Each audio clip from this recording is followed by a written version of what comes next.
Empezamos una nueva edición de Café Mercosur, este espacio en el que nos proponemos analizar la realidad de los países de la región con un foco en los aspectos jurídicos. Buenas, ¿qué tal? ¿Cómo les va? Estamos en otro encuentro de Café Mercosur. ¿Cómo están? ¿Qué tal a todos y todas? Buenas noches por aquí, buenas tardes por ahí. ¿Qué tal, Osvaldo? ¿Qué tal, Marcela? ¿Qué tal, Ramiro?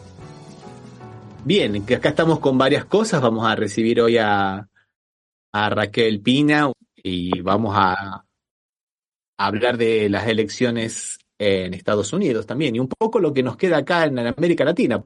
Ahora quería empezar con un informe muy bien hecho de comunicadores sociales de Argentina que autodenominan La Liga.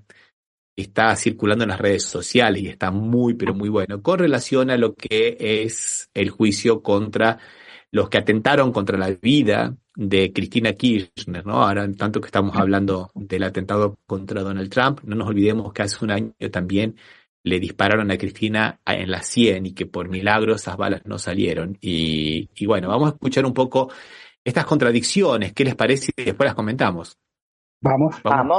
Imagínate que un día salís de laburar, estás llegando a tu casa y cuando estás a punto de entrar un tipo intenta dispararte en la cabeza. Te salvás de milagro, pero cuando vas a hacer la denuncia te dicen que es porque vos no te estabas cuidando bien. Esto le pasó a Cristina Fernández de Kirchner y la Liga te cuenta los detalles turbios del juicio por el atentado. Y prepárate, porque son un montón.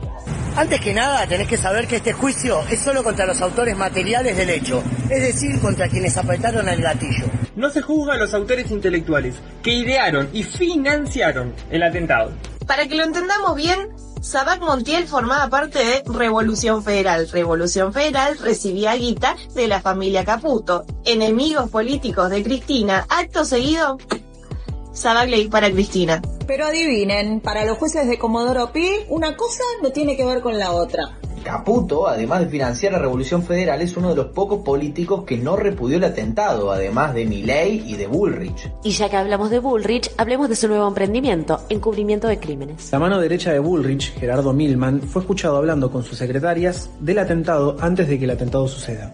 Ojo, la justicia le pidió a todos que entreguen sus teléfonos. Lástima que el pedido fue 4 meses después del atentado, ¿no? Durante ese tiempo, una secretaria de Milman fue a las oficinas de Patricia Bullrich y borró toda la data de los celulares. Y esto no lo digo yo, que soy un cuca, lo declaró una de las secretarias y la justicia todavía no investigó este hecho. Gerardo Milman entregó un teléfono que salió a la venta después de que ocurra el atentado. Todo muy legal, por suerte. Ya que hablamos de teléfonos, ¿sabías que el de Sabac Montiel se rompió justo al día siguiente del atentado? ¡Qué casualidad!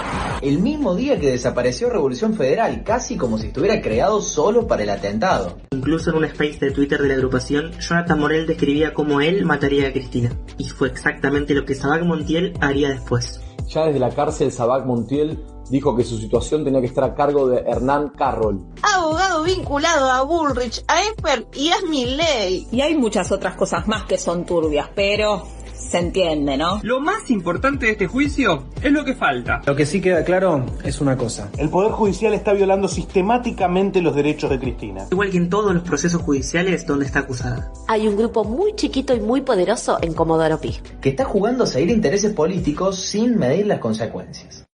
Bueno, este era el informe de estos compañeros comunicadores que, bueno, se han denominado La Liga, qué interesante, y que creo que han sido capaces de ir recopilando todos los puntos, los cabos sueltos de esta investigación, si podemos llamarla de investigación, ¿no? Porque la verdad es que es lo de siempre, ¿no? Por eso lo estaba un poco queriendo asociar con lo que está ocurriendo en Estados Unidos, ¿no? Que supuestamente ahora la culpa es de una persona, es un lobo solitario, un francotirador.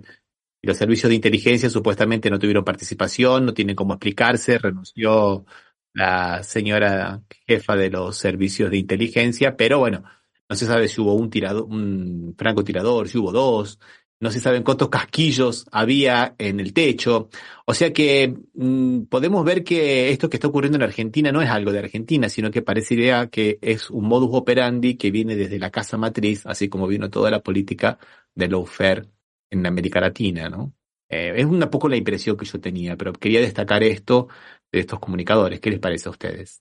Yo lo que quería destacar, y bueno, después quiero también que Osvaldo, hacerle una pregunta a Osvaldo, ¿no? Qué lento que va todo, ¿no? Qué lento que va este juicio, demasiado lento para la magnitud que debería tener, ¿no les parece? Sí, a mí más que lento me parece que está ignorado, no lento, ¿no? Se lo sirvió al principio 3 o 4 días y después no, los medios ya no hablan más, como si no existiera, como si no hubiese juicio. Creo que es lo peor, ¿no? Y que no pasa eso en otros países. Desconozco cómo fue en Estados Unidos, vos, Ramiro, que hacía esa apreciación sobre que están diciendo que es un lobo solitario, ¿no? Si fue o no lo fue. Acá me parece que claramente no ha sido un lobo solitario, que era un conjunto de gente, o sea, 2 o 3 o más personas que se habían reunido para cometer un delito, diríamos, ¿no? Una asociación ilícita era eso, y que ni siquiera está dentro de los caracteres dentro de la acusación, me parece, no recuerdo bien si era asociación ilícita o no, me da la impresión que no. El que atentó contra Trump, lo agarraron enseguida y está preso. No, discúlpeme, lo mataron. Lo mataron. Sí, tenés razón, no está preso. No está preso, lo mataron. Bueno.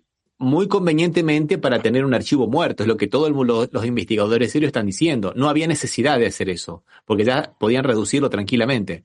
Aparte, ahí no sabemos si es lobo solitario o si estaba complotado con alguien, si van a volver a haber atentados. Sabemos si pertenece a alguna agrupación o no. Yo no sabía que lo habían matado. Hacen todo drásticamente ellos. Ahora, acá en el juicio de Cristina se está haciendo solamente las partes, ellos dicen en el video, dicen solo una parte, o sea, los que dispararon nada más, se los están enjuiciando solamente a ellos. Los autores primarios, digamos, exactamente. Exactamente. Sabemos que atrás, por todo lo que nos comentan ellos, hay un montón de cosas más, aparte de los teléfonos que los recuperaron 4 meses más tarde. Está también el financiamiento de este grupo, que era plata de Caputo. Claro. Y de Bullrich. Y yo, hay un periodista que siempre dice, para terminar con este caso, habría que intervenir el teléfono de Patricia Bullrich. Y esto quiero asociarlo con el no hay plata, pero sí hay $100 millones extras, para lo que han resucitado ahora, que es la CIDE, el Servicio de Inteligencia del Estado. Y esto va a ir para no se sabe qué, porque el 70% van a ser gastos reservados, que no van a rendirle cuenta a nadie, y están armando un superorganismo de seguridad que no va a ser justamente para prevenir el terrorismo de terroristas extranjeros, va a ser para hacer todo este tipo de maniobras y encubrir este tipo de maniobras, para pagar jueces, para pagar periodistas, como lo venían haciendo. Y se viene de lo duro, han repatriado gente como un tal de Jaime, no voy a decir el apellido, pero todo el mundo sabe que empieza con ese, y otros más. Y termina en uso, y otros más. Y esto no es poca cosa. No, están creando un estado policial en la Argentina, con la nuestra, como les gusta decir a ellos, con la tuya, contribuyente. Y no hay plata para nada, pero sí hay para esto. $100 millones. ¿Sí, son 100.000 millones de pesos. Yo no sé si no es un poco más. Son 100.000 millones de pesos el presupuesto que le hicieron. Y estaba leyendo un dato que vos dijiste, no hay plata. Se disolvió el INADI. El INADI.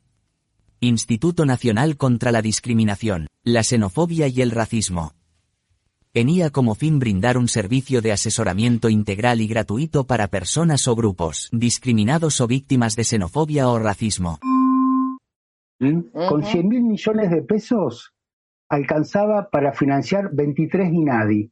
Esa es la manera que entienden cómo se utilizan ellos el no hay plata. Y que aparte para un organismo que no existía más, que es para la CIDE. Claro. Y han reformulado toda esa CIDE con varios servicios de inteligencia separados, muy al estilo de lo que funciona la inteligencia norteamericana, y le han copiado hasta los logos de estas agencias, esta subagencia de inteligencia dentro de la propia CIDE, que CIDE es como sería un paraguas, le han copiado hasta los logos a los norteamericanos. ¿Para qué fue Patricia Bullrich a hablar con la gente de Estados Unidos después que ganó, antes de asumir inclusive Milei. Se trajo todo el know-how de allá, todo el saber hacer. Me parece que es muy asustador esto y nos va a llevar a momentos muy oscuros de nuestra democracia, ¿no? Quería comentar que ya han empezado, que no es nuevo, no es de ahora. Han empezado con la intervención a la Universidad de las Madres de Plaza de Mayo, ¿no, Marcela? Claro, eso también, no solo la intervención, sino tic-tac-tuc, sacaron a la decana, a la decana, que está en la Universidad de Madres de Plaza de Mayo, después de tantos años que consiguieron hacer la universidad, y es una universidad con historia, ¿no? Con resistencia. Y bueno, enseguida pusieron a otro, y ahí Argentinos para la Victoria, provincia 25, sacó un documento repudiando todo esto y diciendo justamente que vamos a ir a denunciar a los derechos humanos internacionales, si hiciera falta. Porque, bueno, como las madres los decían, ¿no? Ellos son fascistas, son malos, son antiderechos, son todo lo peor, y tienen razón. A las madres las defendemos todas y todos. Son formas de mantenernos con miedo, de que todo el mundo se sienta perseguido, que le puede llegar en algún momento el peso de estos servicios. Están apretando gente, están apretando militantes, militantes de los derechos humanos, militantes del feminismo, con cosas pesadas, se meten con la familia, van a las casas a presionar, están, haciendo una cosa muy, pero muy compleja. Por eso me asusta mucho el 70% reservado, además de lo que ya tiene el presupuesto, lo que era la Agencia Federal de Inteligencia, ahora le asignan esto más y no le van a rendir cuenta a nadie, ni en qué se aloca ese dinero, para qué, por qué, ni dónde. Aparte, por ejemplo, el AFI pagaba todo con transferencia bancaria, los salarios, ¿no? La CIDE lo pagaba en efectivo. Así que si suponen que crean la CIDE, también van a hacer los pagos en efectivo. El pago en efectivo no tiene ninguna manera de rastreo, puede ir a cualquier parte.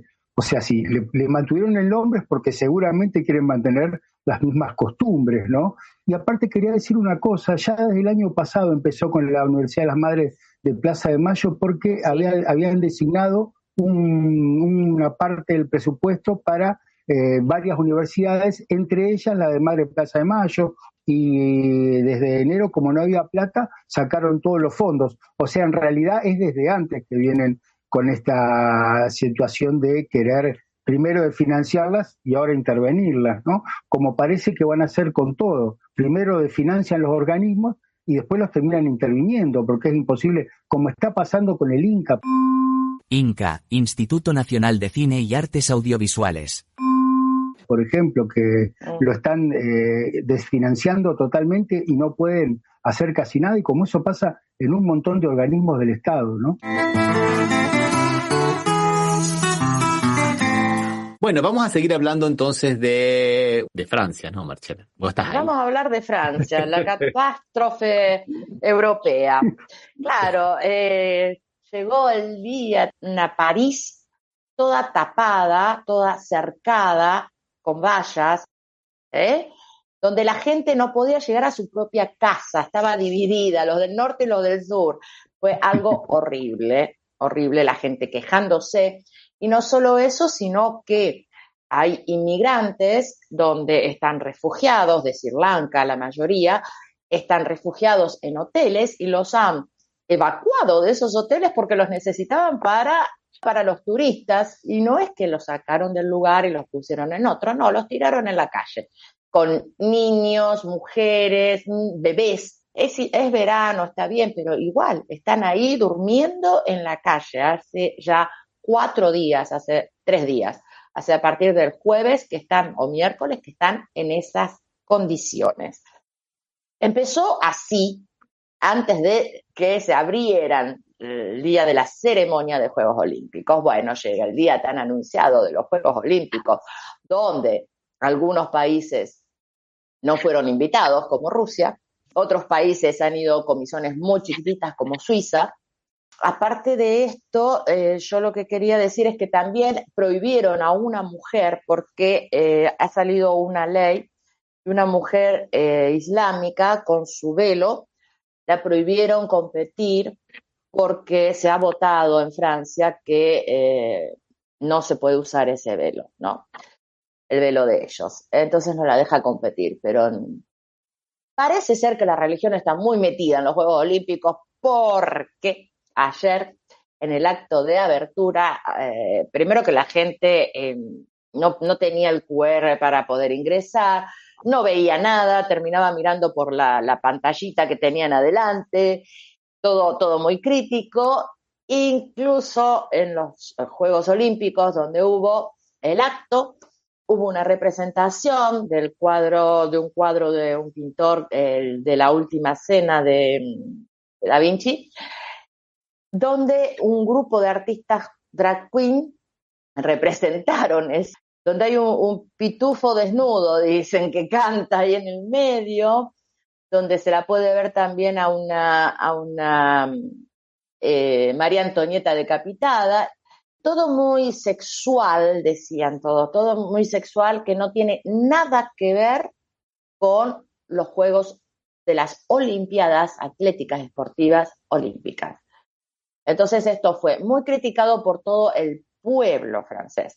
La que vino a salvar las papas fue Céline Dion con un canto magnífico y no sé qué, digamos, pero no nos olvidemos que Francia está bastante mal económicamente y han invertido muchísimo dinero en todo esto. Desde ahí también la cólera que está sintiéndose en el pueblo, en la gente francesa que está ahí. También hubo ataques a los trenes. Estos fueron muy, muy bien estudiados, muy inteligentemente estudiados, ¿no es cierto, Ramiro? Que habíamos hablado antes, donde cortaron, incendiaron una parte eléctrica, obviamente todos los trenes de gran velocidad no circulaban, y bueno, mucha gente que no podía llegar, que no podía salir, gente que no solo iba a París, sino que iban también a otros lados. Recordemos que aquí los chicos todavía están de vacaciones y bueno, es verano, pero bueno, era sobre todo no lleguen a París, boicoteamos los Juegos Olímpicos. Estas son las novedades que tenemos de París, con un París bastante convulsionado porque todavía no se llegaron a poner de acuerdo quién va a ser el que va a presidir la Cámara de Senadores, ¿no? Que ha sido votada. Elecciones en Venezuela. ¿Qué se vota mañana en Venezuela? ¿Qué se vota? Y se vota entre Maduro o Milei, digamos, ¿no? Porque es lo otro, digamos. González Urrutia es un Milei. Y la verdad no se sabe si es González Urrutia o si es la señora Corina Machado, porque vieron que Milei le mandó un mensaje de felicitación a Corina Machado. No se lo mandó al candidato. O sea, ¿quién va a ser el titiritero que va a Claro, el titiritero. Te diría que para mí Diana Mondino le dijo quién iba a ser la candidata, por eso puso. Puede ser. Bueno, vamos a decir que hay 18 candidatos. Lo que pasa es que estos dos son los que más miden.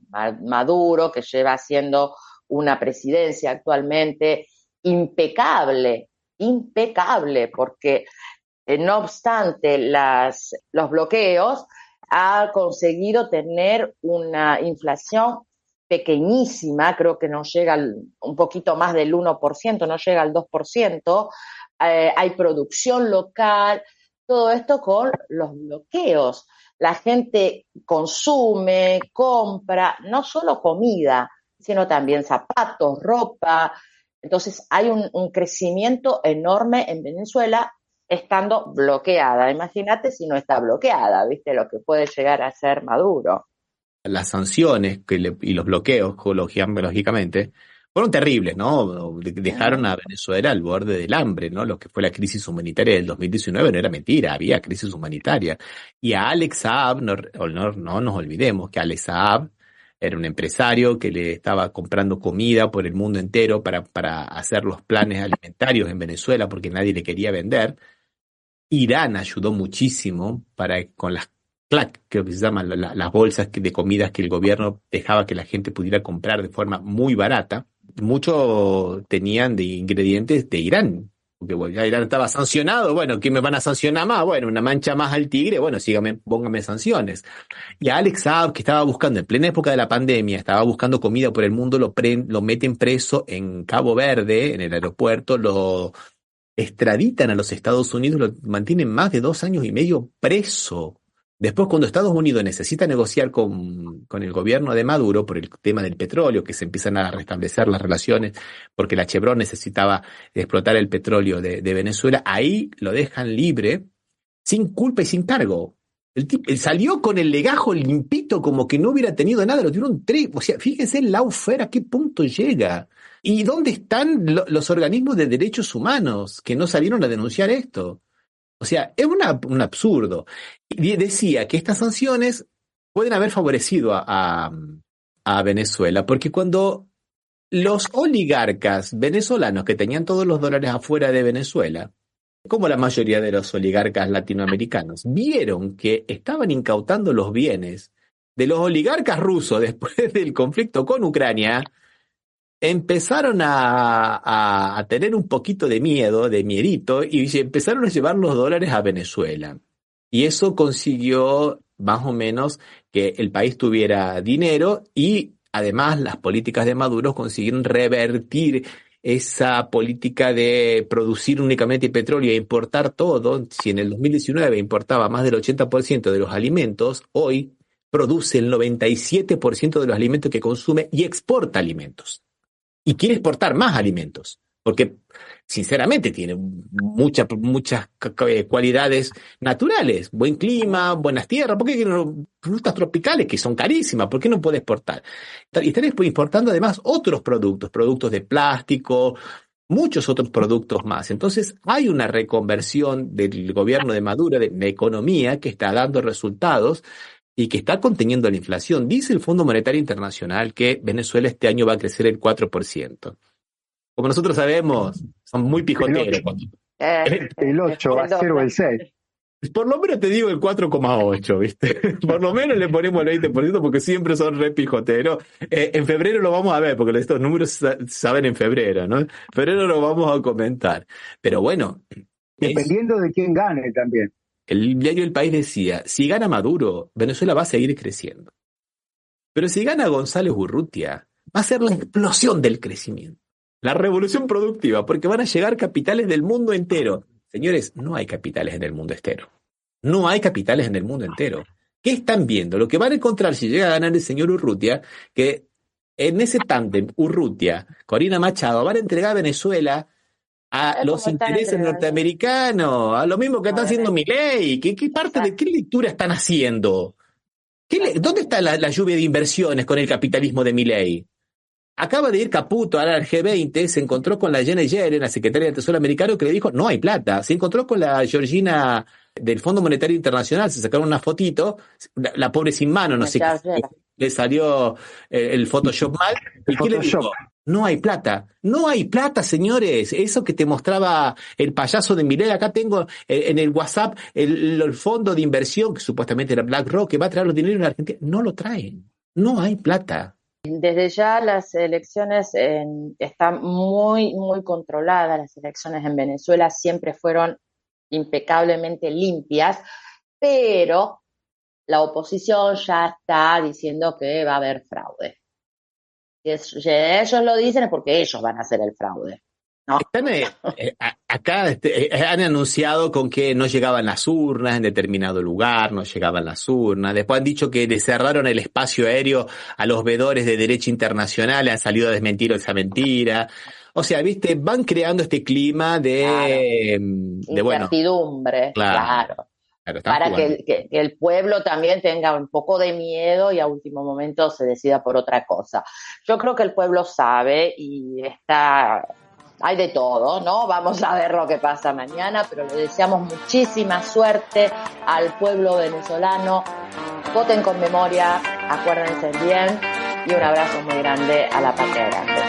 Vamos a escuchar una canción que ya la tenemos a Raquel. Déjame llevarte esta noche a casa, que si no la vida se me pasa. Deja, no reniegues, no me desesperes, ya no sé ni qué es lo que tú quieres. Deja que hoy te lleve, no siempre te niegues, cada vez que quiero tú no puedes. Déjame esta noche, súbete a mi coche, que de oro yo te pongo en noche.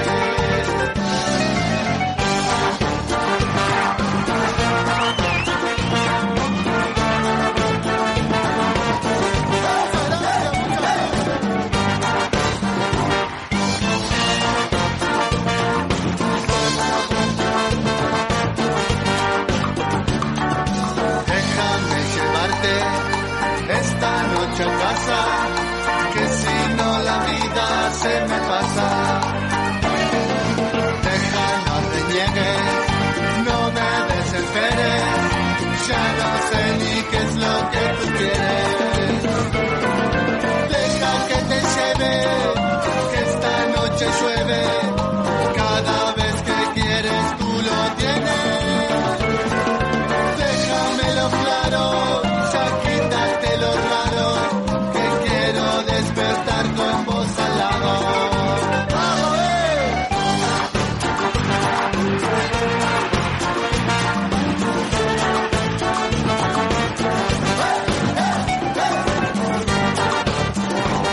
¡Viva México, cabrones!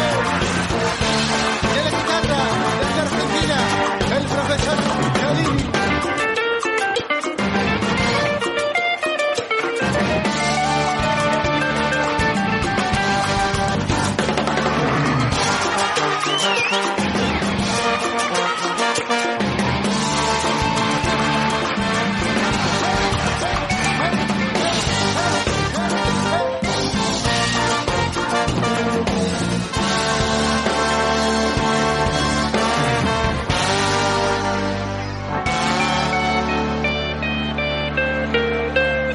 Bueno, seguimos aquí con el programa y le damos la bienvenida a Raquel Piña. ¿Cómo te va, Raquel? ¿Cómo estás? Hola, ¿cómo están? Bien, gracias por la invitación.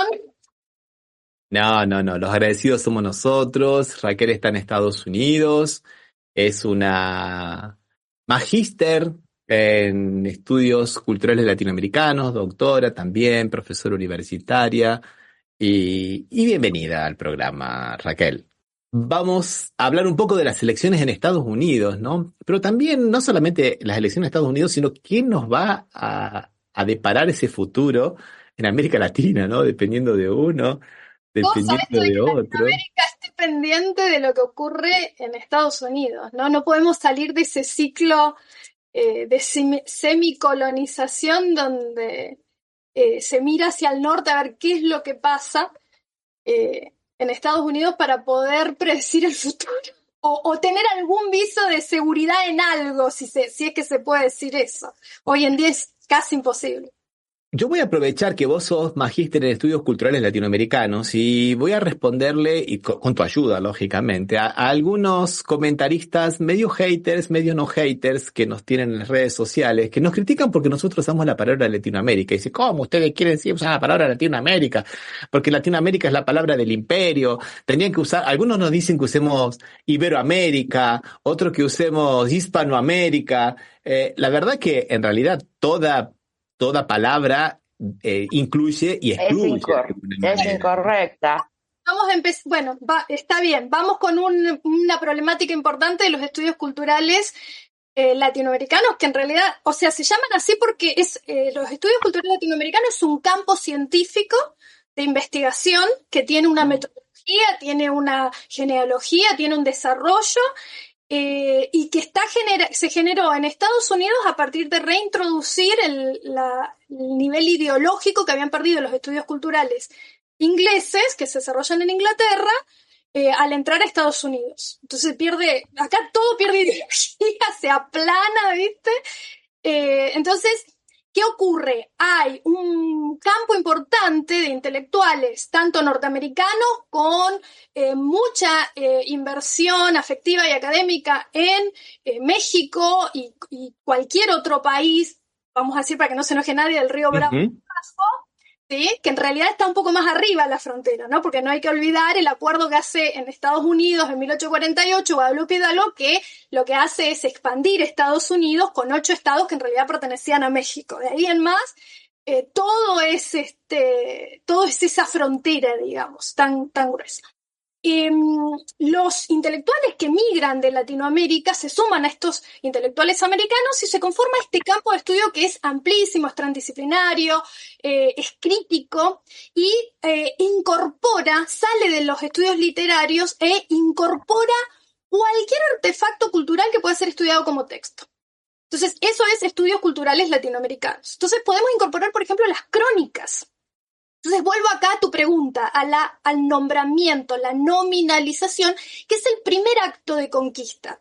Y si vamos a poner a discutir, a construir los nombres, entonces tenemos que inclusive sacar América, porque está impuesto a partir de la visión europea de imponerla a todo un continente que primero creyeron que era indio, entonces los denominaron que era la India, que los denominaron indios, a todo habitante de este continente. Miles de culturas fueron reducidas a una sola palabra, igualmente ocurrió con África, miles de culturas y lenguas, una riqueza cultural y lingüística impresionante de miles de años es reducida a una sola palabra. Eso es un primer borramiento tremendo y espantoso. Entonces, si nosotros vamos a ponernos a discutir si es Latinoamérica, Iberoamérica, etcétera, etcétera, en realidad después de 500 años hubo procesos de mestizaje, de hibridación cultural que dan por resultado terceros elementos. Entonces, nosotros deberíamos ver qué ganamos en eso y cuál es la discusión o cuál es la batalla. Es una batalla totalmente secundaria. Nos llamen mirá, los norteamericanos te dicen los norteamericanos no, vamos a corregir eso ya que estamos... Estadounidense. Sí, o los estadounidenses, no importa. Lo que quiero decir es, no el pueblo, vamos a separar, sino los poderes concentrados de los Estados Unidos han dicho América para los americanos. Entonces, si nos vamos a poner a discutir, ahí hay que ver porque América para los americanos significa todo el sector del Río Grande para abajo, ¿sí? Incluidos los 8 estados estos desde 1848, que a mí me gustaría que lo incluyamos como una especie de frontería, digamos, muy móvil y es muy, muy productora de significado, ¿sí? Como los estudios chicanos, los estudios latinos, etcétera, etcétera, porque hay una tensión enorme ahí y justamente está muy relacionada con estas elecciones, digamos, y lo que vamos a tener, lo poco que vamos a tener para elegir acá. Pero quiero decir, ¿por qué poner en discusión el nombre cuando en realidad lo que nosotros tenemos que poner, la primera discusión que tenemos que poner es colonizador, la tensión es colonizador-colonizados, digamos. Y que no es la colonización europea, sino que estamos desde que a principios del siglo XX se impone la política Monroe, la doctrina Monroe, de América para los americanos, es lo que estamos en tensión y mirando hacia el norte, ¿viste? Esto de estar mirando al norte. Bueno, ahora con el presidente Milei nosotros tenemos clarísimo ese ámbito, ¿no? Porque se pasó de la noche a la mañana, en un abrir y cerrar de ojos, pasamos de estar en los BRICS, ¿sí? Que es lo nuevo que viene, la multipolaridad que viene, a volver a un estadio en donde nos metemos en una guerra que está a un twist de ser mundial, digamos, una conflagración mundial, porque todo depende, creo que todo va a depender si hay una guerra, si se expande la guerra o no, cuál es el sector de la oligarquía norteamericana, de la plutocracia, si quieren, como lo llama Chomsky, norteamericana, que va a ganar en esta puja de titanes que están heridos de muerte, y hay una puja interna acá, y eso se refleja hacia el interior de los Estados Unidos, ¿no? Hay una decadencia cultural, política, organizativa, de representatividad y de la vida del pueblo norteamericano. Bueno, yo quería responderle a los haters de decirle que nosotros usamos Latinoamérica porque es el término que más se usa, pero creo que acá nos ha dado una clase. Pero en realidad no deberíamos decir Abya Yala. A mí el término que nosotros estábamos charlando con Marcela, que para mí sería el políticamente más interesante, sería Patria Grande, porque Patria Grande Claro, tiene también. una formación de una izquierda nacional, de Manuel Ugarte, remite a todo eso, pero son Avia Yala y Patria Grande son términos que por ahí la gente, todo el mundo sabe que es Latinoamérica en el mundo entero. Claro, también hay una cuestión pero también fíjate esto, también hay una cuestión de cómo decidimos nosotros. Acá la cuestión, la problemática central es la soberanía. Si nosotros, a ver, les voy a dar otro ejemplo. Cuando acá en Estados Unidos de Norteamérica se utilizaba los términos para mencionar a las personas afrodescendientes, hoy en día se usa porque es lo políticamente correcto, ¿no? En su momento, tanto la palabra de black person, ¿no? La persona, o ni siquiera... Negra. Claro, los negros. Me cuesta un poquito, después de 20 años acá que tenés que activar la corrección política, es bastante difícil, me empieza a trabar, pero sí, la persona negra, los negros, digamos, inclusive acá hay un término, ¿no? Que es niggers, que es el término peyorativo. Claro, despectivo. Del blanco opresor hacia el esclavo negro. Ahora, ¿qué es lo que ocurre? Cuando tenemos los años 60, ¿se acuerdan el panafricanismo? Repasemos un poquito de historia para atrás, los años 50, 60, 70, que es el gran momento, el gran boom del panafricanismo.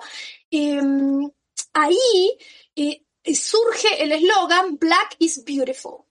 Lo negro es bello, ¿no? Porque tiene que ver con la reaserción de la persona afrodescendiente en un contexto político de discriminación, de segregación, y aún luego de que todas las leyes de los derechos civiles fueron aprobadas, aún así, hoy en día nosotros tenemos la problemática de que 600 personas negras o latinas es asesinada, muere, vamos a decir así, políticamente correcto, muere en encuentros con policías blancos en situaciones que no son muy claras. 600 de esos casos por año. El que más se debe conocer en este momento en todo el mundo es el caso de George Floyd, que se viralizó. Pero el escándalo, ¿cuál fue ahí? El escándalo fue la filmación, porque nosotros convivimos con eso, el temita de la aportación de cara. Acá se llama aportación de cara, el equivalente es driving as black, porque está manejar mientras sos negro, ¿no? Manejar mientras, el término legal en realidad es para las personas que toman, beben, ¿no? So, driving as drunk.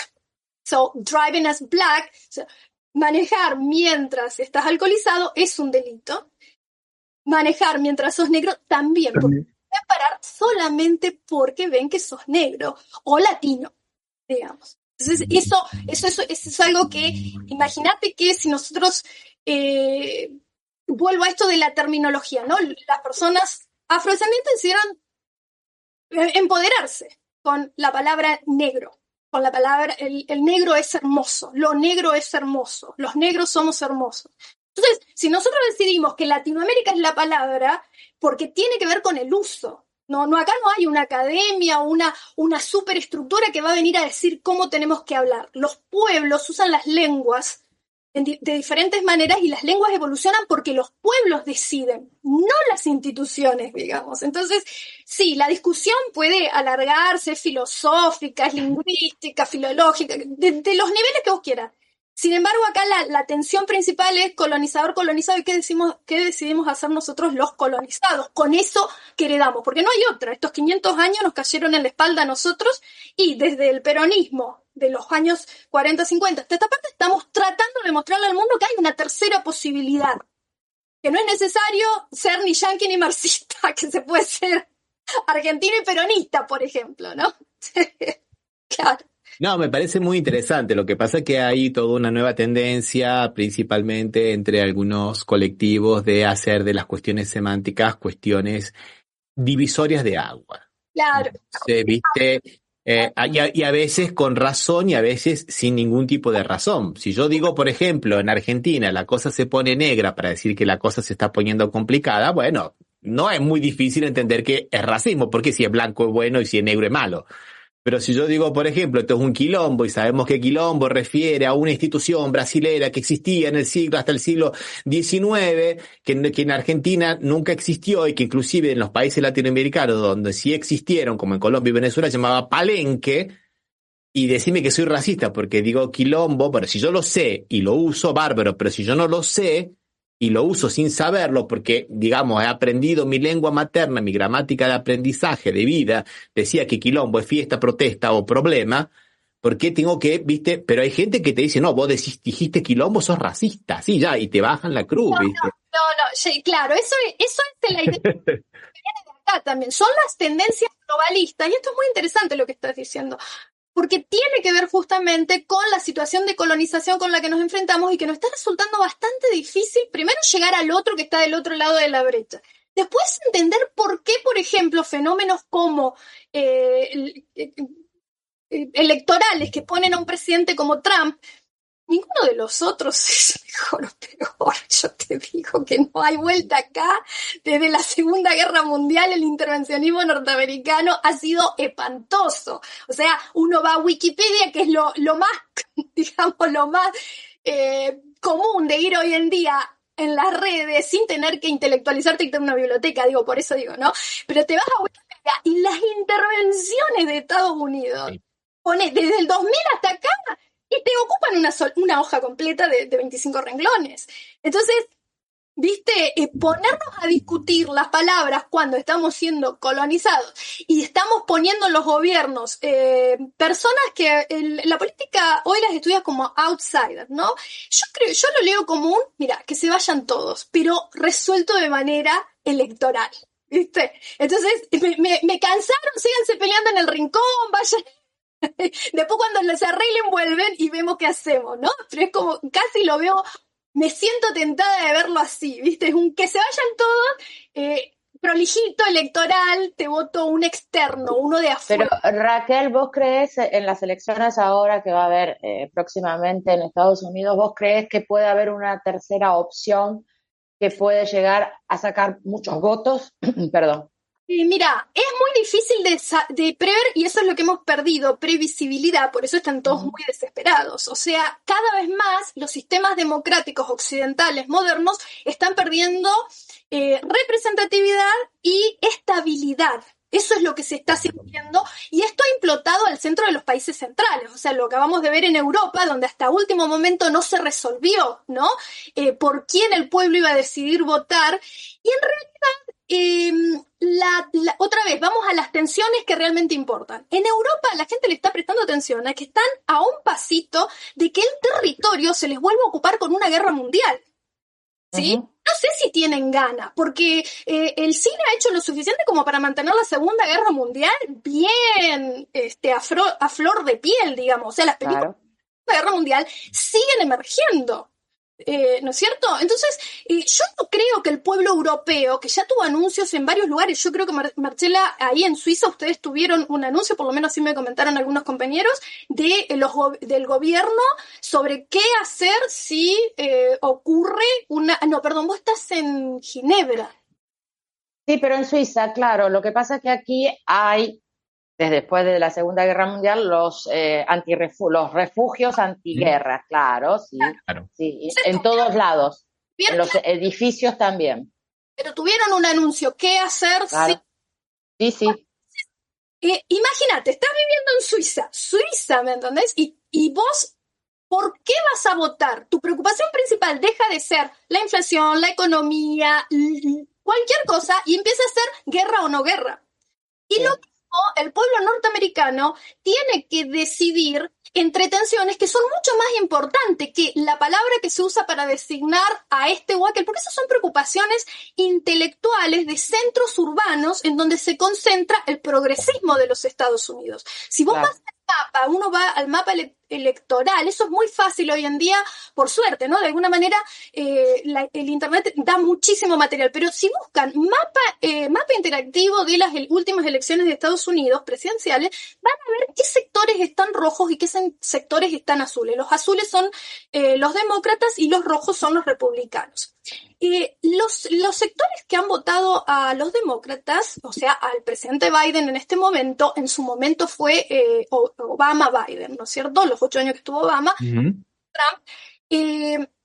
Vos vas a ver que en los centros urbanos grandes, sobre todo que están alrededor de las universidades, ese sector te vota a los demócratas. Mientras que el sector rural y el sector que alguna vez estuvo altamente industrializado, con trabajos de fábrica que eran buenísimos. Es decir, no todo norteamericano tenía que ir a la universidad para tener un buen vivir.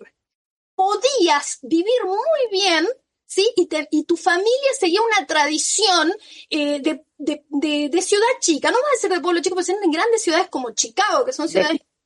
De campesino, de productor, de lo que sea. Claro, tenías la parte rural que alimentaba. Claro.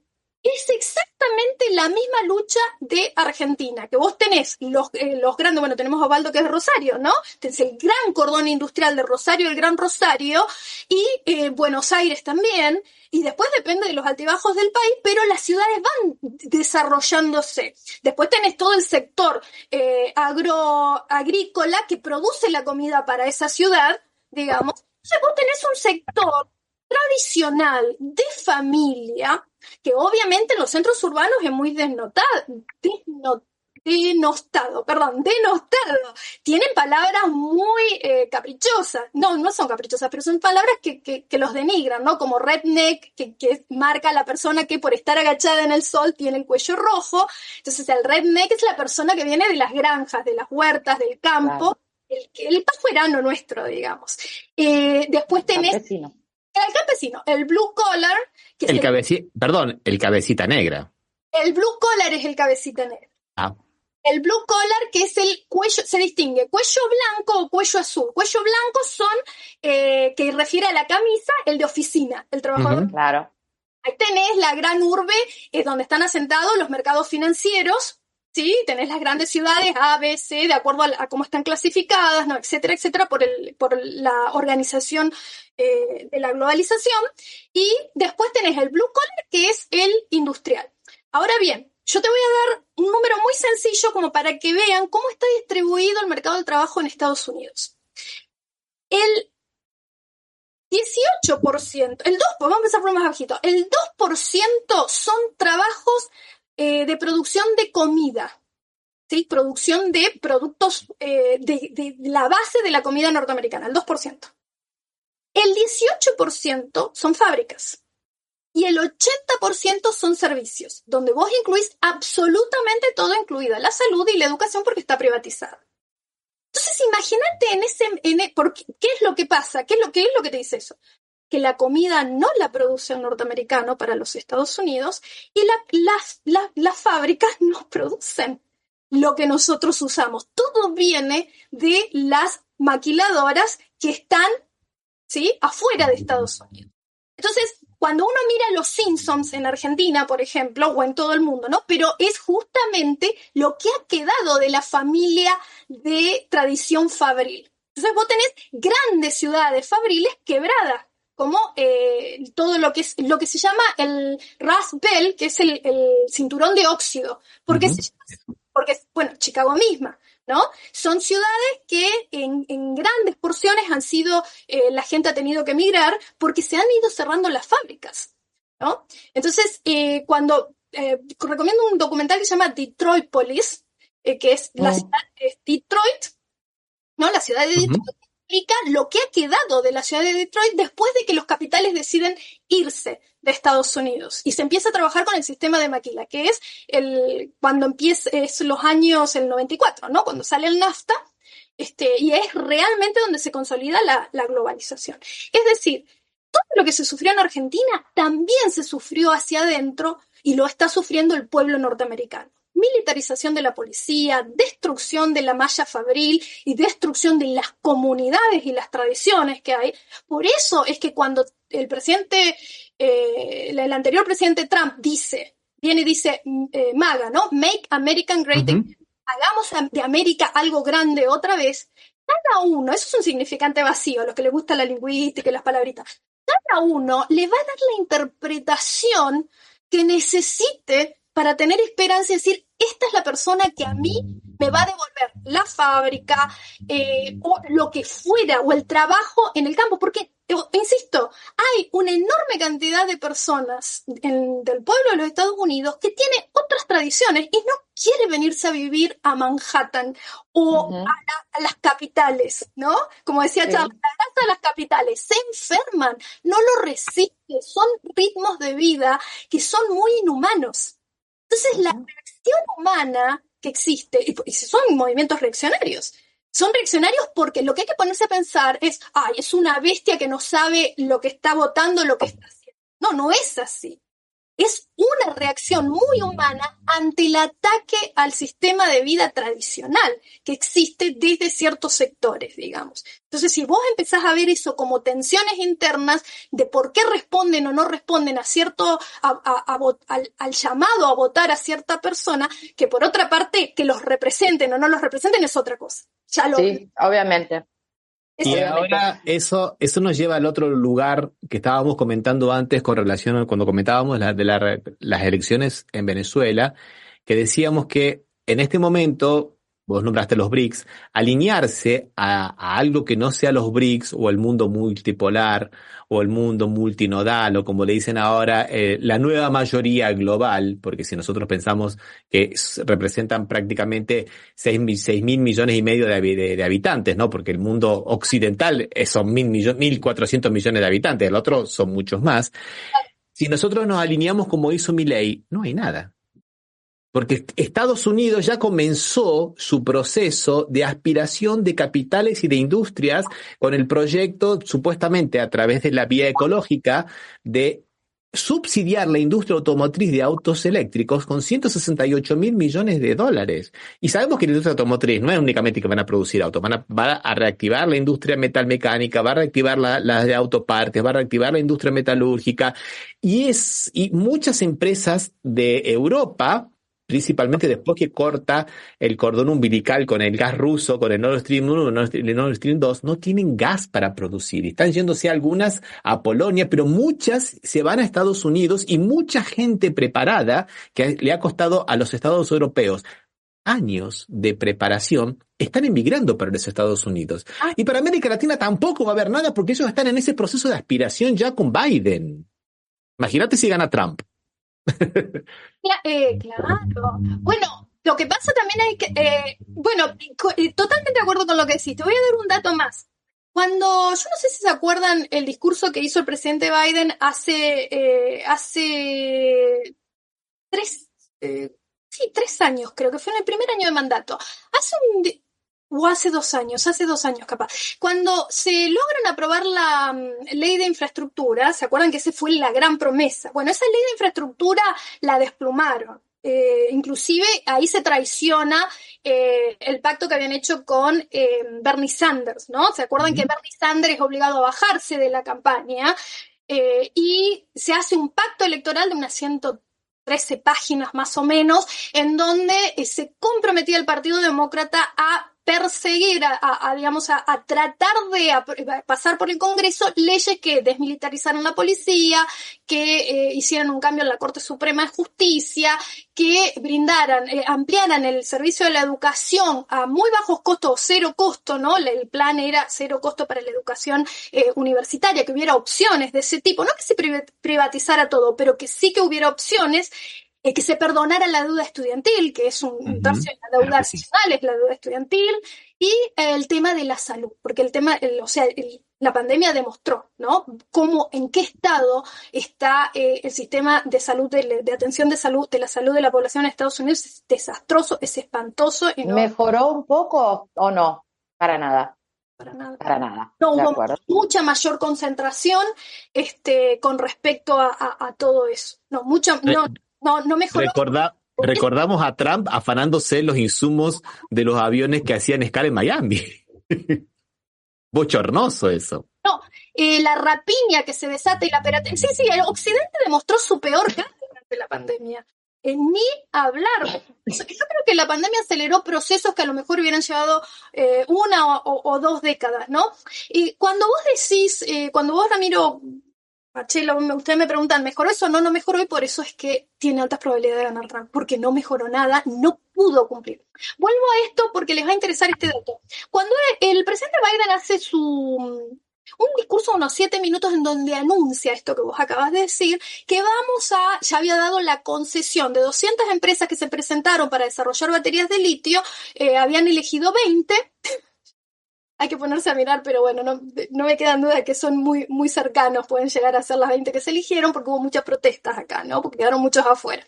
Y no estuvo muy clara la cuestión de las concesiones. Pero bueno, anuncia que se empieza ese tramo del desarrollo de los Estados Unidos. Ahora, cuando vos te pones a buscar qué es lo que pasa con la extracción del litio en Estados Unidos, para el desarrollo que necesita Estados Unidos se produce acá solamente el 1% del litio. Y ahí es donde está la trampa, porque el presidente actual nunca dijo de dónde se va a extraer el resto, el 99% que necesita para que esas 20 empresas que van a desarrollar la industria nacional de las baterías para ser autosuficientes, no lo dijo, pero nosotros sabemos dónde. Ya está, tenemos una idea, ¿no? Yo creo que no lo dijo, no lo dijo Biden, pero lo dijo la general Laura Richardson, ¿no? Del Comando Sur. Lo dijo varias veces, con todas las señas, o sea, no lo dijo en clave, A decir, lo dijo como si fuera Cristóbal Colón llegando en su primer arribo, ¿no? En aquel 12 de octubre de 1492. Muchachos, vénganse para acá, que acá está todo lo que nosotros necesitamos.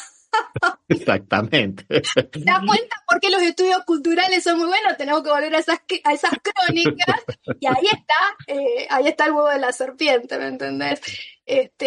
Pero sí, no lo dijo, ¿no? Pero nosotros que venimos de Sudamérica entendemos y sabemos dónde está la fuente, y si no va a ser Chile, que lo nacionalizó, ni Bolivia, que está peleando por conservarlo nacionalizado, va a ser el nuestro, que está totalmente privatizado, y encima han apresado a la líder del pueblo, a quien le corresponde por permanencia en el continente de hace 20.000 años, el pueblo Coya, el pueblo andino del sur, es el que le corresponde el decidir sobre ese litio de alguna manera, en conjunción con, si existiera, una patria que los incorporara, digamos. Ese es el problema que tenemos. Si se incorporan en momentos como el peronismo, en donde logramos entender que la única clase de hombre que existe es el trabajador, y donde hubo una unidad de concepción que nos permitió una unidad de acción, digamos. Eso es imprescindible.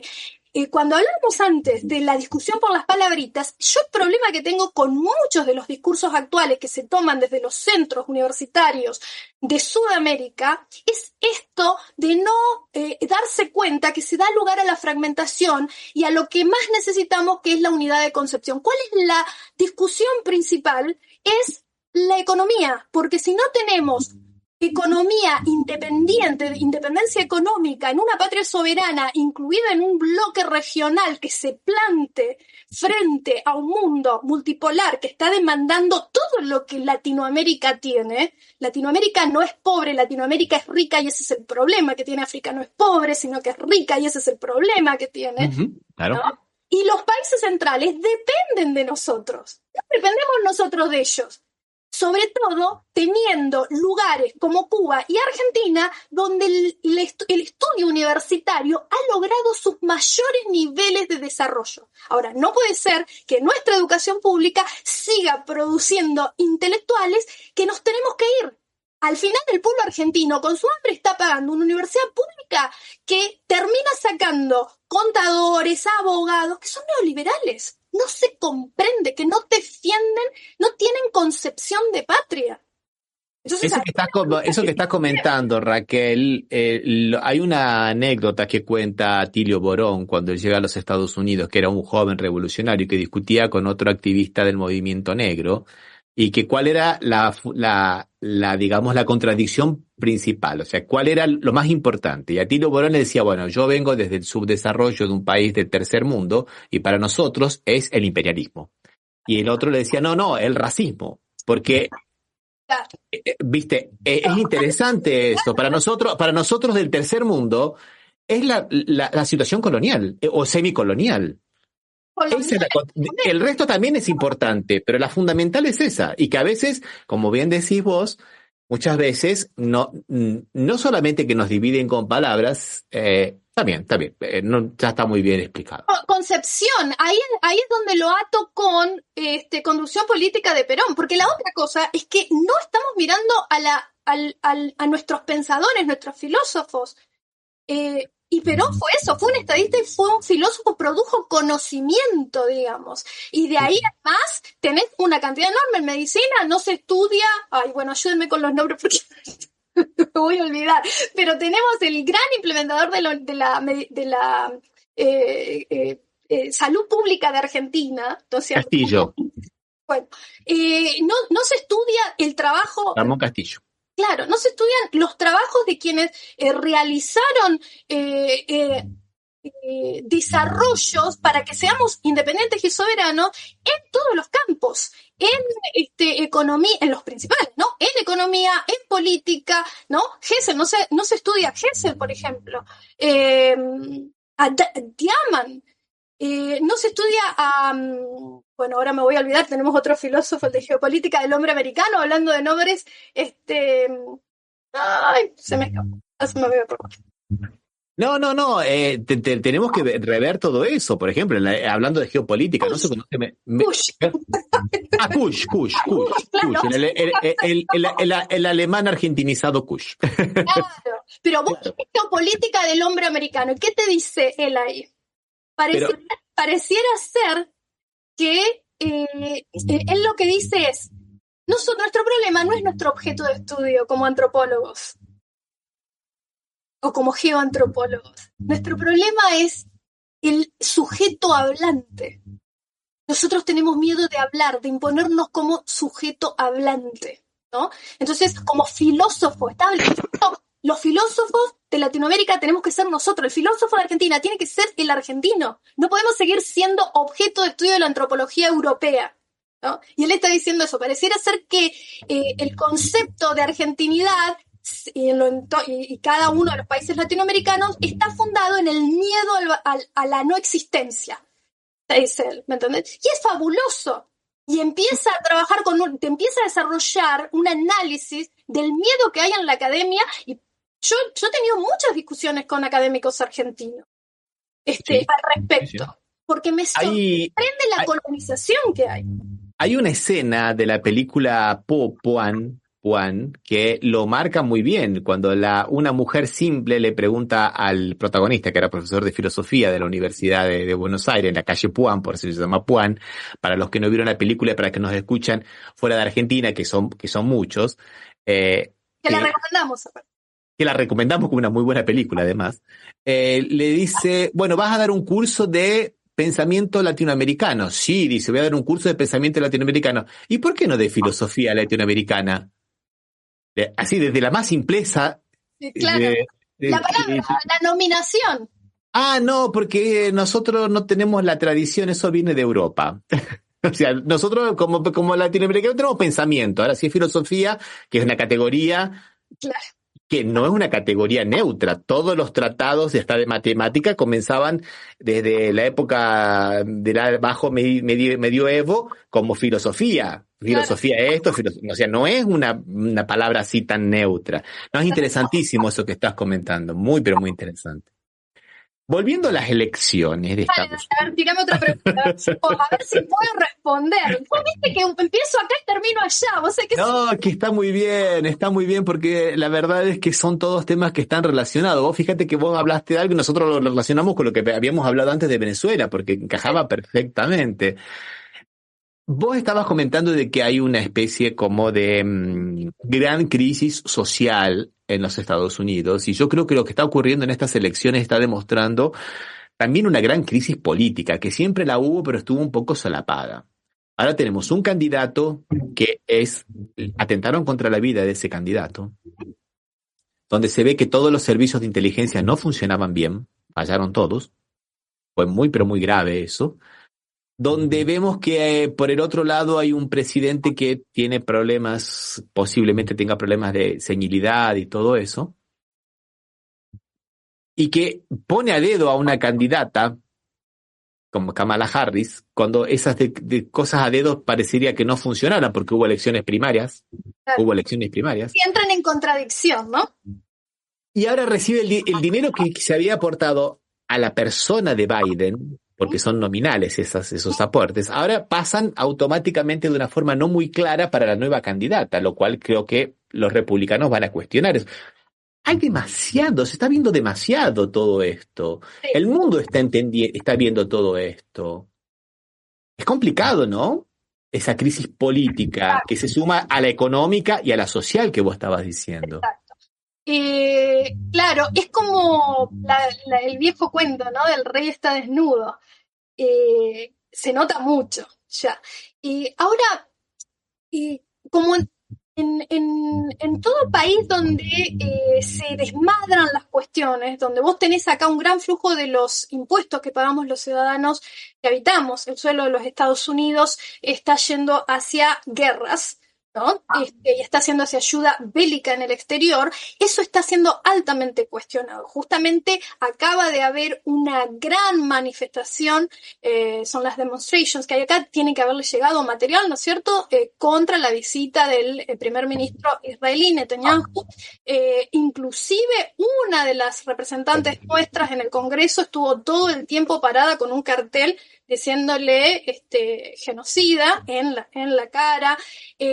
Las manifestaciones fueron multitudinarias, los discursos fueron increíbles, y la cuestión es que no son solamente discursos, los chicos, los jóvenes lo están llevando a prácticas en todo el año. Estuvo habiendo en las universidades, estuvo habiendo esta gran oposición a que se siga enviando ese dinero afuera, cuando nosotros tenemos acá en números, los números acá son espantosos. A ver, para darles algunos ejemplos, el gobierno a nosotros nos dice que tenemos entre 42 y 48 millones de pobres, ¿no? Depende de cómo lo mires. Esos son los números que tienen de hace casi una década, 48 a 50 millones de pobres. Todo en Argentina acá es pobre y tiene unos problemas tremendos, se vive en trailers, que es una vida espantosa, digamos, el pobre, el white trash de los Estados Unidos, que traducido es basura blanca, que es un término espantoso que utiliza el blanco educado para hablar de los pobres. El cabecita negra acá es basura blanca. Y la falta de acceso a la educación, pero no solamente a la educación formal, cualquier cuestión de oficio, Ramiro y Osvaldo, cualquier oficio está denegado, porque tenés que vivir en un lugar en donde tengas una escuela técnica o industrial o una fábrica o algo que en lo que vos puedas ingresar. Si no, vas a ser toda tu vida un repositor de supermercado o un repartidor de comida. Es decir, no hay vuelta de hoja con eso, digamos. Luego está la cuestión de que los grassroots movements, las organizaciones sociales de los Estados Unidos que existen, ¿sí? Que existen, igual que en cualquier otro país, y como Argentina, que a veces, viste, se denostan las organizaciones. Bueno, acá se llaman grassroots movements, los movimientos de base sería. Bueno, ellos están estableciendo el número en 150 millones de pobres. O sea, de 350 millones que somos, fíjate vos, la mitad casi contaría cómo es. Después tenés una crisis de personas privadas de la libertad. Estados Unidos tiene la cuarta población. Los estadounidenses privados de la libertad son un cuarto de la población mundial privada de la libertad. ¿Se entiende? O sea, de cada 100 presos que hay en el mundo, 25 están en Estados Unidos. O sea que es un estado policial, militarizado, espantoso. De esos 2 millones de personas que están privadas de la libertad en Estados Unidos en este momento, 1 millón son negras. Ahí te das cuenta. Cuando las personas afrodescendientes son el 12% de la población de los Estados Unidos. ¿Sí? Negras o latinas, obviamente todos los de colorcito caemos ahí. Después tenés todo lo que tiene que ver con conectividad y acceso a lo que hoy en día se considera de valor, ¿sí? Como por ejemplo el acceso a Internet. La pandemia demostró dos cosas. Primero, que Estados Unidos no tiene igualdad en la distribución de la tecnología y el acceso a las nuevas tecnologías y al Internet, y eso fue un desastre educativo. Un desastre educativo. A ese desastre educativo, que ya viene siendo arrastrado hace 3 o 4 décadas, se le suma un desastre en la dieta del norteamericano. Cuando vos tenés los desiertos de comida en Norteamérica, ¿qué quiere decir esto? Que si vos no tenés un auto, no podés recorrer los kilómetros que hay entre tu casa y un supermercado donde puedas comprar productos frescos, ¿sí? Entonces hay mucha gente que come de latas, ¿sí? Y paquetes. Entonces tenés un desfasaje en la dieta de los norteamericanos que, ¿qué es lo que provoca al final? Crisis educativa, crisis en la dieta, todo relacionado con lo económico. Vos tenés que no podés producir materia gris. Entonces tenés un déficit en las universidades y también, si vos hiciste outsource de toda la producción industrial, vos no tenés cultura industrial suficiente, ni familiar, ni barrial, ¿no? Porque todos quieren ser el cuello blanco de Wall Street, el que te muestra en la película. Entonces, hay una crisis de trabajadores. Las fábricas no llegan a tener los trabajadores que necesitan porque las universidades que los producimos no llegamos a producirlos. Porque los chicos llegan y no están preparados para lo que es el nivel universitario. No sé si no me fui de la pregunta, creo que que estábamos hablando de eso, ¿no? Me parece que me disparé. No te escucho, estás muteado, Ram. No te fuiste de la pregunta y aprovechamos aquí. Woody Castro nos recuerda que el ministro, el doctor, era Ramón Carrillo. Y preguntaba justamente, ¿qué pasa con el pueblo de Estados Unidos? ¿Dónde está su capacidad de análisis? ¿Puede leer su realidad? ¿No? Y es interesante, justamente, de alguna manera creo que ha respondido a eso, ¿no? Yo creo, mira, en los pueblos siempre hay que tener fe. Lo mejor que tiene un país es su pueblo. Esté en las condiciones que esté y sean las circunstancias históricas de alta o de baja de la conciencia que se encuentre. Yo cuando llegué acá a Estados Unidos, a mí me sorprendió sobremanera que el estadounidense al que yo le tenía que dar clase, el chico de 18 años que me llegaba al primer año de la universidad, no sabía lo que era el 1 de mayo. Entonces, eso te da una dimensión del gap que hay, del vacío, de la brecha, de la grieta que hay. Acá hay días de trabajo. De hecho, en Chicago, donde hay un monumento que es una payasada, una cosita así, que está en la vereda y que uno pasa y ni sabe qué es eso, ¿no? Claro. Estados Unidos es un lugar curiosísimo. Vos tenés en el parque principal, ahí no me voy a acordar ahora, se me van las cosas, de Nueva York, vos tenés monumento a San Martín, monumento a Bolívar, y es impresionante. Yo decía, wow, mirá, mis héroes de Sudamérica están acá, ¿no? Yo los visité. Entonces, visité las estatuas. Pero me sorprendió gratamente, ¿no? Y al mismo tiempo tenés oculta en la historia de los Estados Unidos, en su cuestión identitaria más sagrada del mundo moderno fabril, que es el Día del Trabajador de Fábrica, digamos. Y yo lo digo con mucho orgullo porque mi papá fue trabajador es retirado, ahora no está jubilado, pero trabajador de la fábrica, trabajador de la madera es mi papá. Entonces, ¿qué quiero decir con esto? ¿Qué capacidad de reflexión puede tener un pueblo al que le han borrado la historia y al que se ha hecho una política del borrado de historia, se ha hecho del borrado de la historia una política inclusive que se intensificó desde el 2001 con el Patriot Act, ¿no es cierto? El acta patriota, donde cualquier acto puede ser considerado de terrorismo porque pone en peligro la estabilidad interna de los Estados Unidos, o como la quieran definir. De hecho, el caso de Assange es un claro ejemplo de cómo no tiene límite y no se suscribe los Estados Unidos ni siquiera su territorio para imponer su ley, ¿no? Entonces, cualquier acto puede ser considerado como desestabilizador porque pone en peligro, digamos, inclusive saber la propia historia. Y nosotros en el 2012 como intelectuales sabemos que hay una lista negra de intelectuales donde hay 1 millón de intelectuales, y no sabemos quiénes estamos y quiénes no estamos. Sabemos que existe, digamos. Y sabemos que el mandato desde el Patriot Act fue, así tengamos que borrar de las cátedras de historia de la universidad periodos enteros, esto es así, punto. Entonces, la capacidad de reflexión va a venir dada por la práctica diaria. Va a venir dada por ejemplo, que en los últimos 5 años, por primera vez se realizan los primeros paros de docentes en 30 años a nivel nacional. Va a venir dada por la praxis política más pura, más allá de que si se puede intelectualizar o no, porque si hay algo que tiene poder el ser humano es justamente su espíritu gregario y su capacidad de, cuando se enfrenta a un problema y llegar a un límite, desarrollar una estrategia para salir de ese lugar en donde lo han puesto, porque no es estúpido el ser humano, sino que tiene desarrollo cultural, que es lo más importante, que la intelectualidad o el centro urbano que a vos te impone conocimientos que te das cuenta que no te sirven. Entonces vos tenés todos los millennials, la generación Z, que vienen y te discuten, que vienen a discutirte, yo quiero la nota, ya te pagué.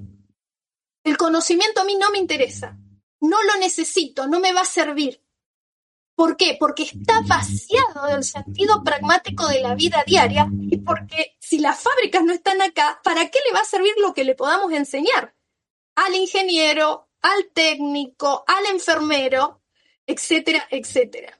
Digamos, se tecnocratiza el pensamiento del ser humano. Entonces esa es la gran división que tenés en Aquí Woody Castro, ahora te dejo, Osvaldo. Aquí Woody Castro dice que no es Woody Castro, que es Silvia Ponce y que se conoce desde la tierra de Ramón Castillo, Santiago del Estero. Claro, Silvia, un abrazo enorme, un beso. Silvia es una gran compañera con la que tenemos charlas, porque las redes yo las uso así para tener el compañerismo que me falta por estar acá en Ohio. Imagínate, soy una loca suelta gritando.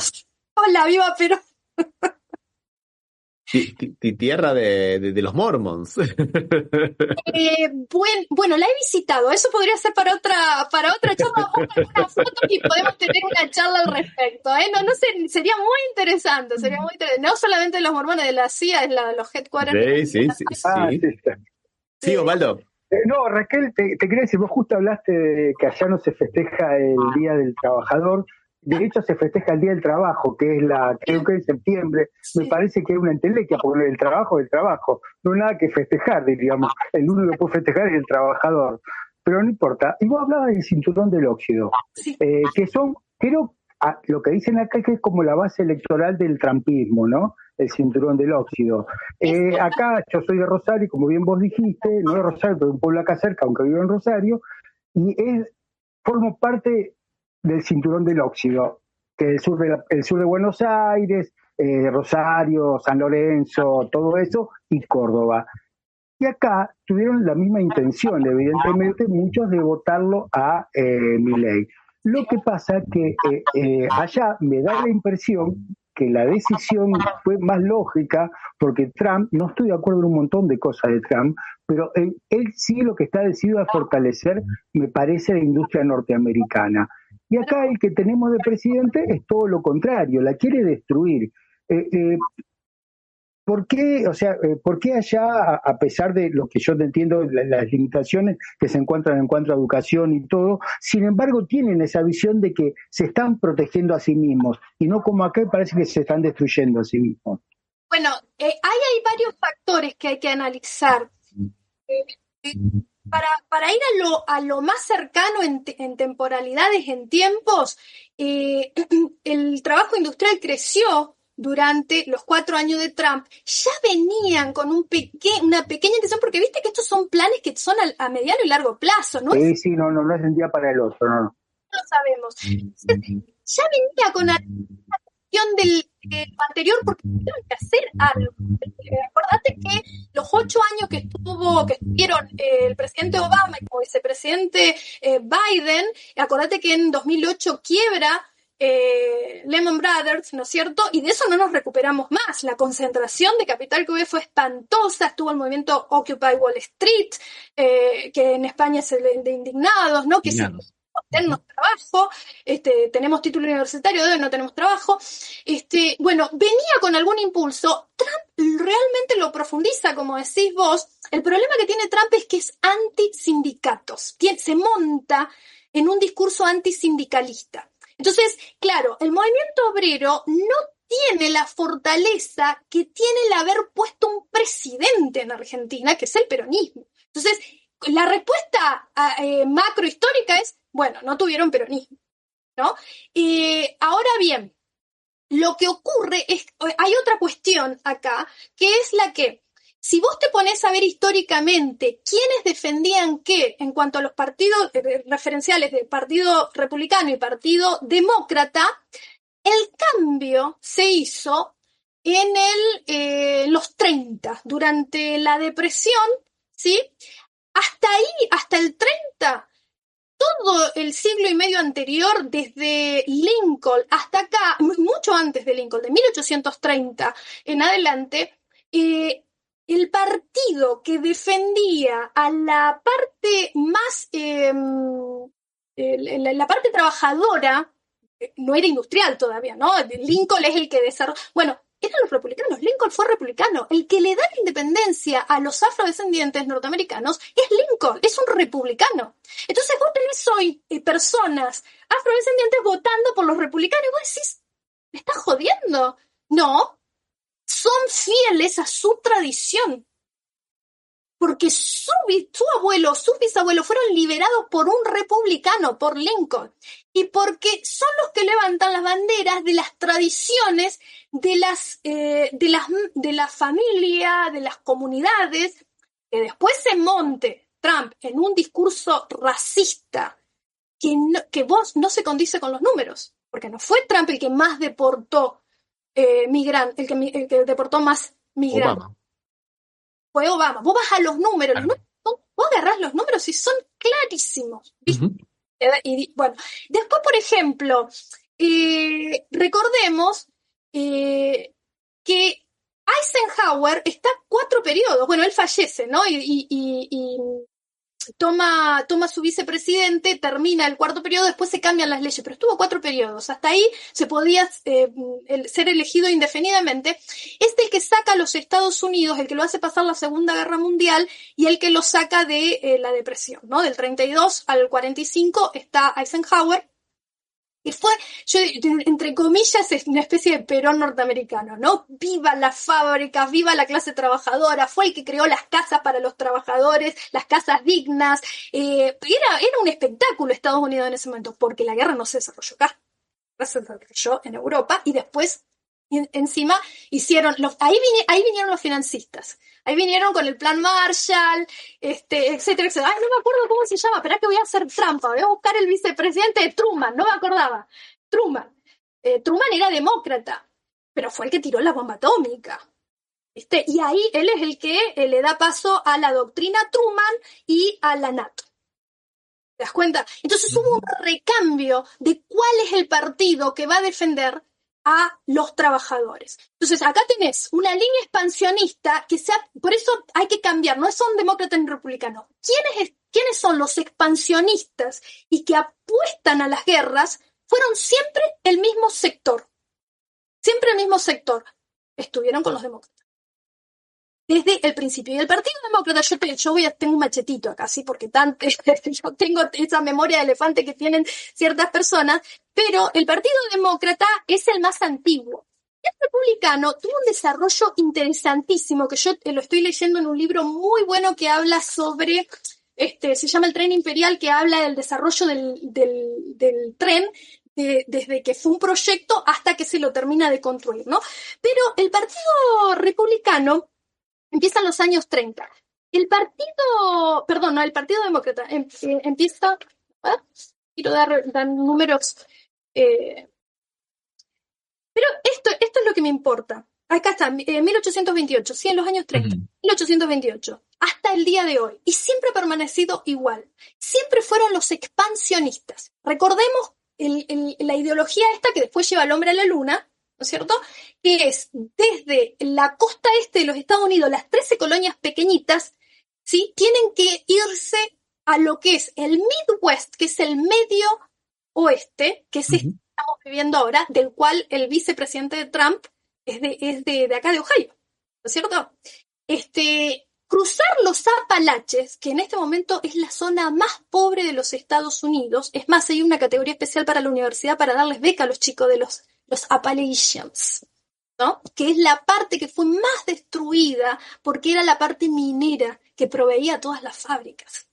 Entonces, la más pobre de todas es la de los Apalaches. Y ahí el narcotráfico de personas tiene un nido que es imposible de vivir, ¿no? Y a eso es que el vicepresidente Trump dice, yo sobreviví a eso, ¿no? Y se erige como el self-made man, que es la tradición norteamericana, el hombre hecho a sí mismo, que logra surgir y emerger, y es la promesa, y es el que va a continuar el trumpismo sin Trump, dicen algunos expertos, ¿no? Bueno, esa expansión a todo lo que hoy es el medio oeste, que o sea, aquellos que tienen cierta edad ya han visto la familia Ingalls. Bueno, la familia Ingalls es eso. Romantizado hasta el hartazgo.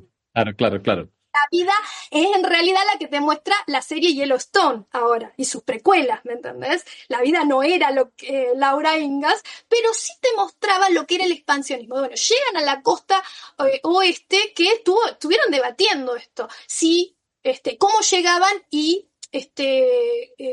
si vamos a incorporarlos o no. O sea, si vos ves el mapa de incorporación de los Estados Unidos, no es de un día para el otro, sino que se van incorporando diferentes estados en diferentes momentos. ¿Y qué es lo que ocurre? Que habría que hacerle la guerra al indígena, ¿sí? Para el oeste, que había que hacerle la guerra en el norte acá a los franceses y en el sur a los franceses, ¿no? Bueno, Estados Unidos estuvo constantemente en guerra por ese expansionismo. Entonces tenés la línea expansionista y los que dicen, muchacho, hagamos la paz y hagamos un tren. Y contra México. A México le achacaron casi una Argentina. Le achacaron 2,5 millones de kilómetros cuadrados. Del Tratado de Guadalupe Hidalgo, que lo vendieron por moneda, Santana lo vendió por Victoria al Zorro, ¿no? Que es lo que se ve ahí. Y que después no cumplen los tratados. Ahí lo que estás comentando lo quiero asociar con dos cosas que nos está dejando Silvana acá en las redes sociales, que dice lo siguiente. Pero a Lincoln no le importaban los negros, el tipo solo quería ganar las elecciones. En realidad el tipo quería ganar la guerra.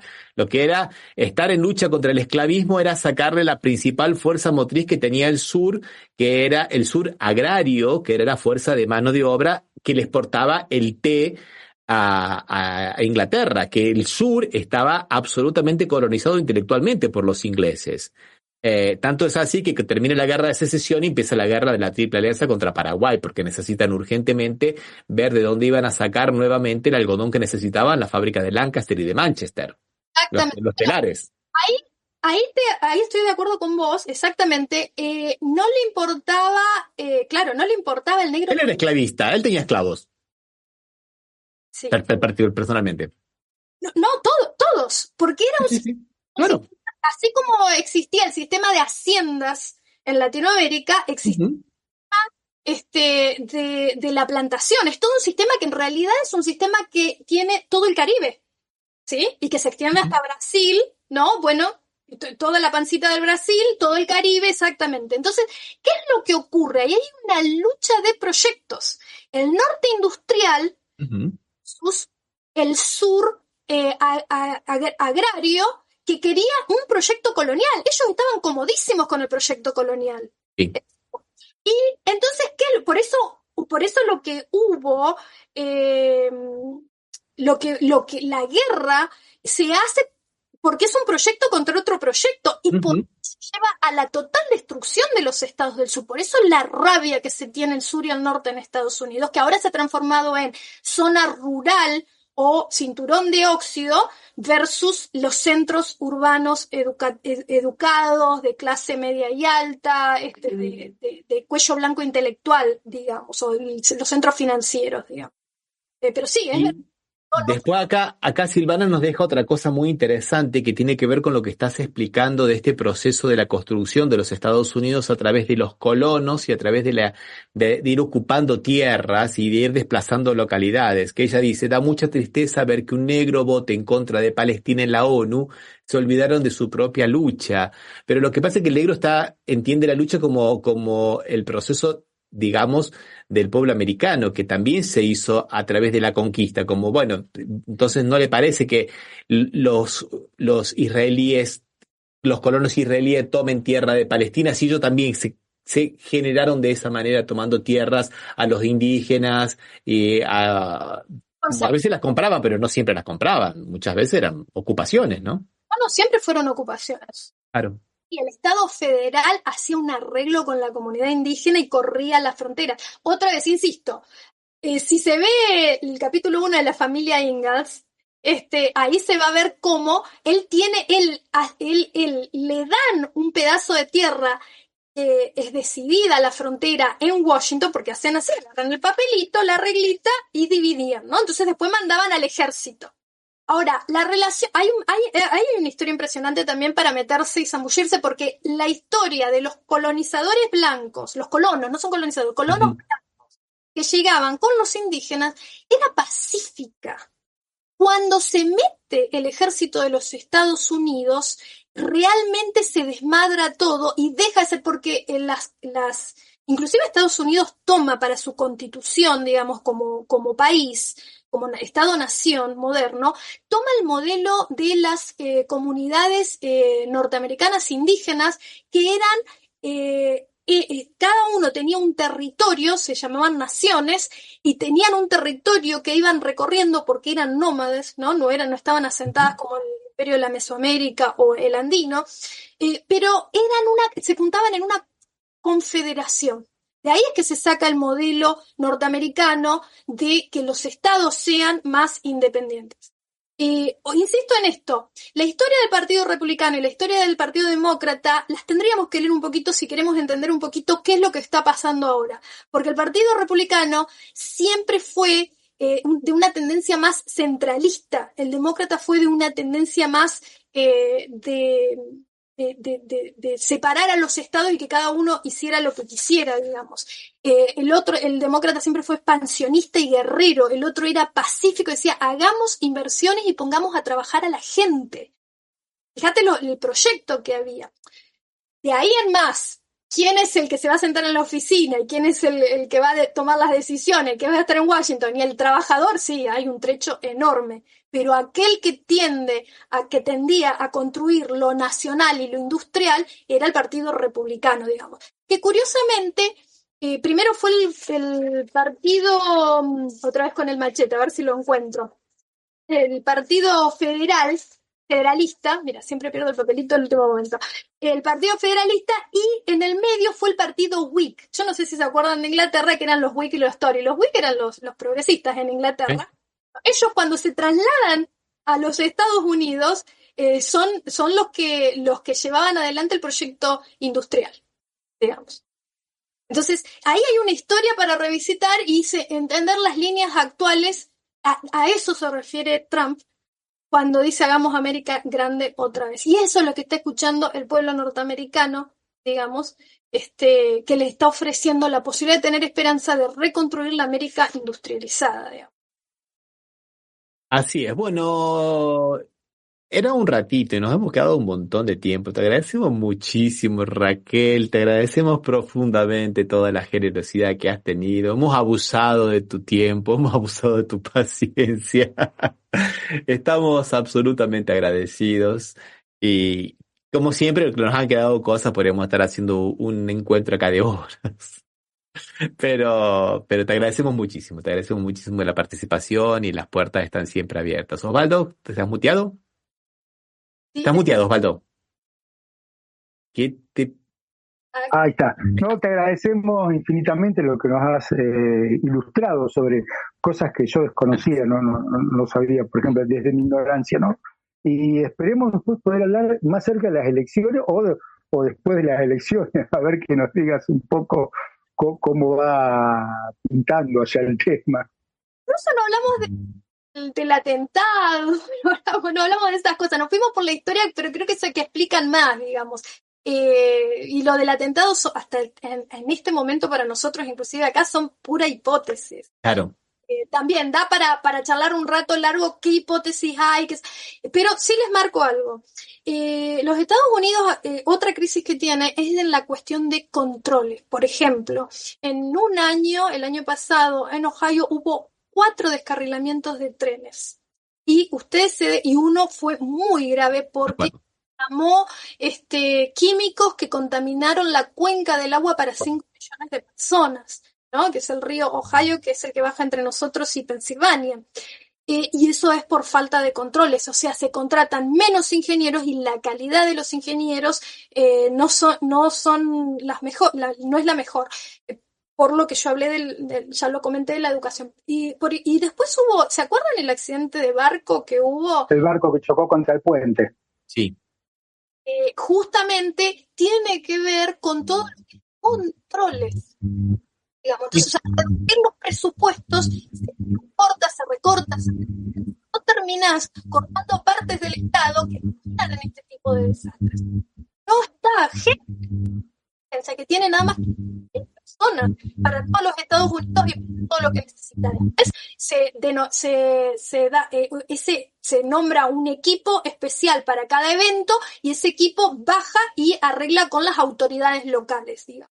Que es esto que se ve en las películas, no lo de la jurisdicción, pero el liderazgo ahí lo tiene el servicio secreto. El servicio secreto, la verdad, que no puede dar respuesta y tuvo que renunciar su cabeza, que es una mujer, no me acuerdo ahora el nombre, pero tuvo que renunciar, no quería renunciar, la hicieron renunciar.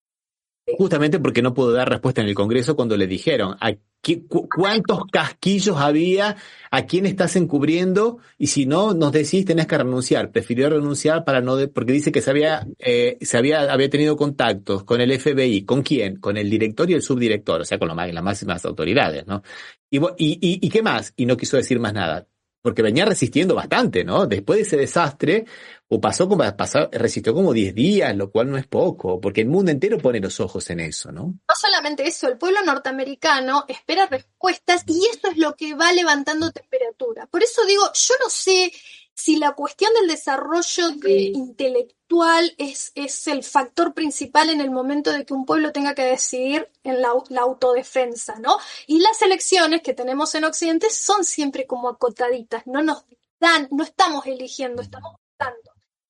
Suele optar por lo que es peor, digamos. Entonces tenemos un problema en todo de desencanto de las democracias y sobre la representatividad en todo el arco occidental. Bueno, muchísimas gracias, Raquel. Muchísimas gracias por todo.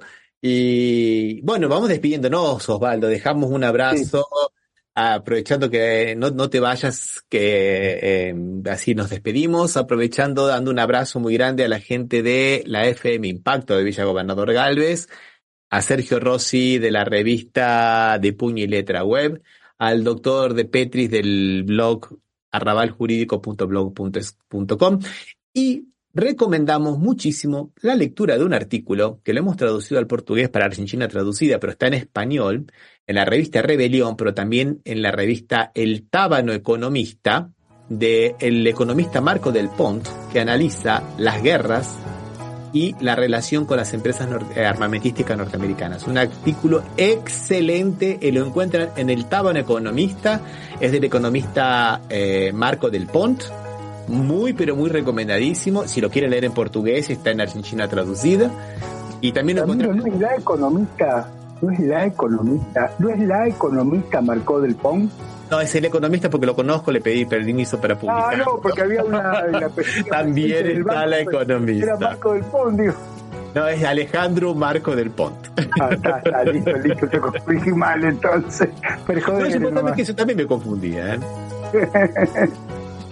Pero gracias a todos. Un abrazo, gracias, Raquel. Gracias.